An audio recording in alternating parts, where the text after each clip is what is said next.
Assalamualaikum warahmatullahi wabarakatuh. Salam sejahtera untuk kita semua. Om Swastiastu, Namo Buddhaya, salam kebajikan, rahayu. Yang saya hormati pimpinan dan anggota Komisi 6 DPR RI, yang saya hormati Menteri Koperasi, Wakil Menteri Koperasi, beserta seluruh jajaran dan hadirin yang hadir. Terima kasih. Ini menjadi momen yang penting, Bapak, menindaklanjuti apa yang telah dipaparkan pada tanggal 26 Mei 2025 dalam RDP kita terakhir kemarin. Begitu. Dan eh, saya catat tadi beberapa poin yang cukup penting bahwa jumlah desa kelurahan itu 83.762, jumlah desa kelurahan yang sudah membentuk KDMP melalui Musdesus 80.560, jumlah KDMP berbadan hukum 77.086 atau setara 95,69%. Untuk pencapaian ini saya ucapkan selamat. Tapi apa saya harus bilang wow gitu? Ini bukan sesuatu, menurut saya sepakat dengan teman-teman yang lain. Ini baru permukaan dan sangat teknis. Ini belum masuk ke dalam substansi begitu. Saya berpegang pada tetap Asta Cita nomor 6 bahwa membangun dari desa dan dari bawah untuk pemerataan ekonomi dan pemberantasan kemiskinan. Dan instrumennya seperti yang dikatakan oleh Presiden adalah melalui koperasi. Di slide nomor 14 saya disampaikan dasar saya adalah Undang-Undang Dasar 1945 pasal 33, ini dari Pak Prabowo. Perekonomian disusun atas asas kekeluargaan. Dan saya sangat mendukung segala upaya menggerakkan koperasi di Indonesia karena koperasi adalah sarana untuk membantu rakyat dan saudara-saudara kita yang masih lemah ekonominya. Di dalam keputusan rapat dengar pendapat 26 Mei 2025 pukul 14.36 waktu Indonesia bagian Barat, kami telah menyampaikan catatan-catatan dan beberapa pertanyaan yang harusnya dijawab 7 hari setelah tanggal 26 begitu. Tetapi sejauh ini saya tidak menerima jawaban yang komprehensif begitu. Terbukti dengan roadmap yang ada, yang disampaikan saya sepakat dengan teman-teman yang lain. Ini belum roadmap ya. Jadi kalau saya menyampaikan beberapa catatan ini uh, semata-mata karena sama dengan teman-teman Komisi 6 lainnya. Kami ingin ini berhasil. Karena kami meyakini bahwa koperasi adalah instrumen untuk terselenggaranya demokrasi ekonomi Pancasila begitu. Dan saya cukup membaca seperti biasa begitu Pak. Saya akan melanjutkan sedikit izin pimpinan apa yang disampaikan di dalam roadmap pembangunan pertama Indonesia yang disebut dengan Pola Pembangunan Nasional Semesta Berencana, yang totalnya terdiri dari 4.647 halaman, 17 jilid, 8 buku, 1.945 paragraf. Dan di dalamnya tersebar gagasan koperasi. Gagasan koperasi yang ada, saya menengarai tentu saja berasal dari perspektif yang dibangun dan disampaikan oleh para pendiri bangsa kita. Ada Bung Hatta, tetapi juga ada Pak Margono Joyo Hadikusumo. Dan ini membuat saya berpikir bahwa cita-cita Presiden Prabowo tentulah sebetulnya ingin apa yang telah digoreskan oleh kakeknya Pak Margono Jaya Hadikusumo bersama Bung Hatta sebagai Bapak Koperasi, itu kali ini di dalam masa pemerintahannya bisa berjalan secara efektif, efisien begitu. Saya sepakat tadi bahwa Bapak mengatakan menginginkan Koperasi Desa Merah Putih ini memiliki suatu policy yang strategis dan terukur. Pertanyaannya, bagaimana bisa terukur ketika di halaman peta jalan di slide 19, mohon maaf kalau harus saya sampaikan, itu bukan peta jalan. Peta jalan tidak seperti itu. Saya kembali mengutip prinsip Presiden Prabowo yang selalu mengatakan evidence based arguments. Maka semua policy itu harus evidence based policy begitu. Tadi Pak Darmadi mengatakan harus ada fakta empiris. Fakta empiris itu hanya bisa diperoleh ketika evidence based policy, Bapak. Terutama Pak Ses ini, kayak saya yakin roadmap ini nanti heavy-nya akan disusun oleh Pak Ses beserta jajaran birokrasinya. Nah, saya mengusulkan bahwa blueprint, mari kami sangat terbuka, kami sangat desire atau berhasrat untuk terlibat di dalam perumusan blueprint roadmap pembangunan koperasi ini begitu.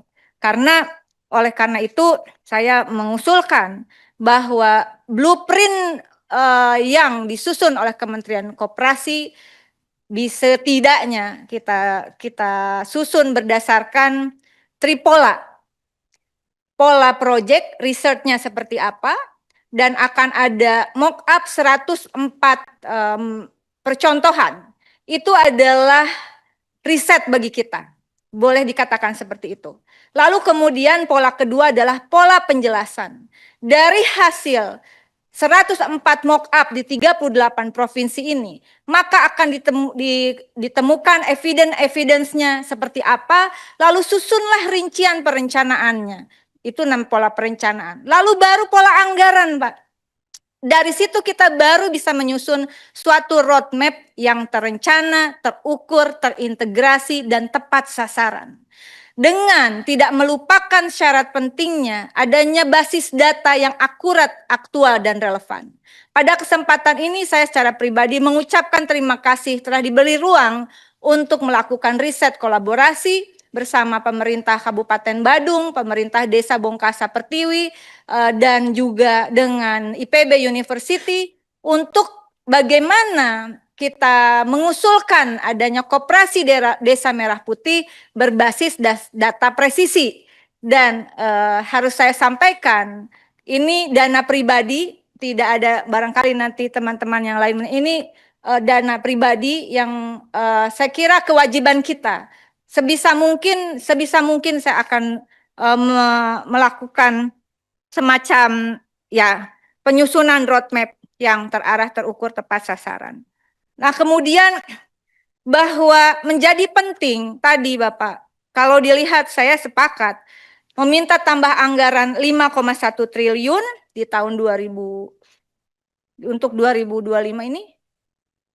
Lalu kemudian dengan roadmap-nya, makanya Pak Ses, buat roadmap itu nggak bisa seperti ini. Jangan dipikir anggota DPR ini nggak baca. Karena roadmap itu akan berpengaruh terhadap politik anggaran yang harus kita sepakati. Kalau Anda minta 5,1 triliun hanya untuk pembentukan badan hukum kelembagaan koperasi yang sudah hampir selesai, dan kemudian dananya kita juga sudah tahu bukan dari Kemenkop, lalu kemudian pembangunan sarana dan pengoperasian yang mock up itu kurang lebih berapa 104 itu juga bukan dana Kemenkop, di situ ada gotong royong dari berbagai KL khususnya BUMN, lalu penerapan digitalisasi ekosistem digital perlu pakai Telkom begitu. Nah, bisa pakai CSR Telkom sebetulnya. Kemudian peningkatan kapasitas pengurus dan pengawas.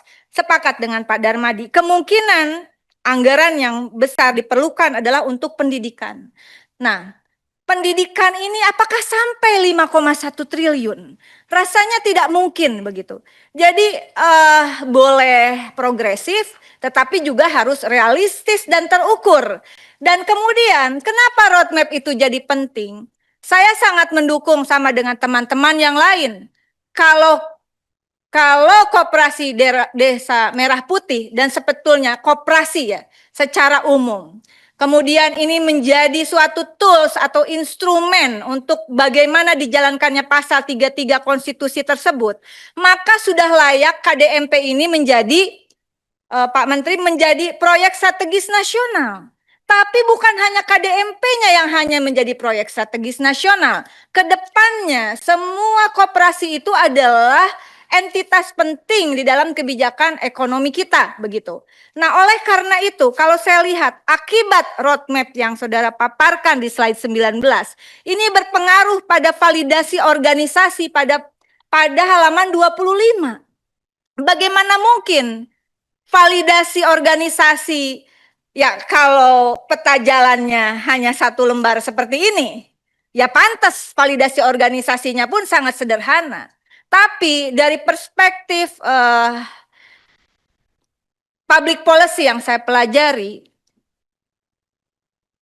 nggak mungkin dengan validasi organisasi struktur seperti ini mau naik ke kelompok 2. Oleh karena itu menjadi catatan pentingnya adalah sama dengan teman-teman yang lain. Benahi roadmap-nya, Pak. Melalui tripola KDMP itu setidaknya. Tripola kebijakan koperasi desa merah putih. Begitu. Pola project berupa risetnya, kemudian pola penjelasan berupa rincian dari detail programnya, dan ini kolaborasi dengan Bappenas, lalu pola anggaran yang nanti akan diajukan kepada Kementerian Keuangan. Baru dapat, Pak. 5,1 triliun. Bayangkan, saya baca di slide 25 ini. Mohon maaf, Pak. Ini unit usaha yang kita bahas berbusa-busa di rapat yang lalu. Bahwa koperasi Desa Merah Putih itu heavy-nya bukan simpan pinjam. Kalau membaca perspektif Hatta dan juga Margono Jaya Hadikusumo, jelas unit usaha prioritasnya itu adalah produksi, distribusi, dan industri. Bahwa ada simpan pinjam, iya. Tetapi karena roadmap-nya seperti ini, masa Direktorat Jenderal Sektor Keuangan ini heavy-nya adalah simpan pinjam di sini misalnya begitu, tapi tidak menggambarkan bagaimana koperasi itu akan bergerak di sektor. Saya udah baca loh, Pak Ses. Saya udah baca. Meskipun baru dapat barusan. Pemetaan potensi usaha, produksi. Pemetaan ini, Pak, data dan digitalis ekosistem digital dan data itu harus jadi satu. Karena tidak mungkin itu dipisahkan. Ini perlu ada perombakan lagi. Kami menyampaikan panjang lebar. Karena kami juga ingin ini berhasil begitu. Namun demikian saya kira asalkan Kementerian Koperasi, baiklah setelah mock up ini, bagaimana kalau kita duduk bersama khusus untuk membicarakan berdiskusi dengan roadmap. Kita undang para pakar, kita buat simposium. Ada 2 simposium yang saya usulkan. Simposium untuk menyusun blueprint kebijakan tripola koperasi Desa Merah Putih. Yang kedua adalah simposium untuk membahas soal data yang akan digunakan, data desa, kelurahan, dan presisi begitu. Karena setelah itu, maka akan masuk pada regulasi, Pak. Pak Menteri, regulasinya bukan hanya untuk ada keluar impres, pindah jadi kementerian kelompok 2 pimpinan. Tapi ini sampai nanti bagaimana ada perda, kemudian peraturan gubernur, perbub, perwalkot, sampai perdes yang mengikat ekosistem itu, misalnya bahwa kebutuhan pupuk itu harus dibeli dari koperasi desa. Itu tidak mungkin tanpa aturan hukum. Yang ada adalah pemaksaan dan kemudian bisa terjadi temuan. Ini adalah beberapa catatan saya kira. Namun demikian, asal saja poin-poin yang kami sampaikan tadi kemudian setidaknya akan diakomodir oleh Kementerian Koperasi, terutama 2 simposium tersebut. Saya kira pimpinan saya mengusulkan bahwa ini bentuk dukungannya, dan mungkin dalam nanti kesimpulan sama dengan Pak Nasim Khan, bukan Pak Hasim Khan. Komisi 6 mendukung Kementerian Koperasi masuk dalam kelompok 2 Kementerian Negara. Dan Komisi 6 melalui pimpinan DPR akan berupaya mempercepat klasifikasi Kementerian Koperasi ke kelompok 2 Kementerian Negara. Dengan syarat blueprint, roadmap, yang kemudian di dalamnya juga ada struktur organisasi yang baru itu kita rumuskan bersama. Kalau tidak, ya kita juga nggak mau fight. 5,1 triliun, tadi KPPU berapa? 13 miliar? 13 miliar, Pak, untuk perlindungan konsumen.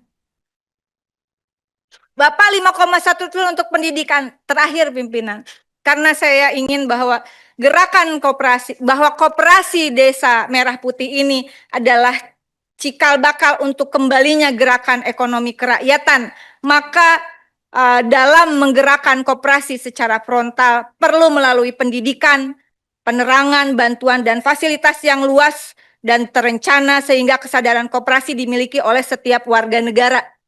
Oleh karena itu pendidikan koperasi itu harus masuk di dalam kurikulum sekolah. Kurikulum sekolah di semua tingkatan. Lalu ada pendidikan kepada masyarakat dan dalam waktu yang cepat ini, pertama kali adalah pendidikan koperasi untuk aparatur pemerintahan, termasuk yang ada di Kementerian Koperasi, di dinas-dinas tingkat 1 dan tingkat 2, dan juga di pemerintahan desa.